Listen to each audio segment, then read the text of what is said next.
अनुपम दोषी, संयोजक साहित्य सेतु राजकोट। आगामी 21 मार्च विश्व कविता दिवस है। समग्र देश और दुनिया में आ दिवस विश्व कविता दिवस उजवाय है। ठेर ठेर नाना मोटा कार्यक्रमों आ दिवसे आयोजन थतुं होय छे। कवि सन्मान, कवि सम्मेलन, घणा बधा कार्यक्रमों आयोजन थतुं होय छे।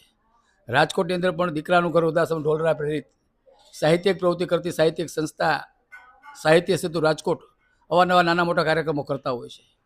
21 मार्चे જ્યારે વિશ્વ કવિતા દિવસ છે ત્યારે રાજકોટની અંદર પણ સાહિત્યિક વાતાવરણ થાય। આ કવિતા દિવસ નિમિત્તે રાજકોટમાં પણ એક સરસ મજાનો કાર્યક્રમ થાય એનું અમે આયોજન કર્યું છે। આગામી તારીખ 21 માર્ચ શનિવારના રોજ સાંજના 5:15 વાગે સૌરાષ્ટ્ર હાઈસ્કૂલના હોલમાં રાજકોટના જાણીતા કવિઓ કવિ સંજુ વાળા, કવિ મહેન્દ્ર જોશી, કવિ જ્વલંત છાયા, કવિ ભાર્ગવ ઠાકર, કવિ હરજીવન દાફડા, કવિ વિકી ત્રિવેદી અને કવિ સ્નેહી પરમાર આ 7 કવિઓ આ કવિતા પઠન કરશે। સરસ મજાનો કાર્યક્રમનું આયોજન છે। રાજકોટના સૌ સાહિત્યપ્રેમી ભાઈઓ બહેનોને અમારું ખાસ જાહેર નિમંત્રણ છે કે આપ પણ સૌ પધારો અને આપણે સૌ સાથે મળીને વિશ્વ કવિતા દિવસની ઉજવણી કરીએ।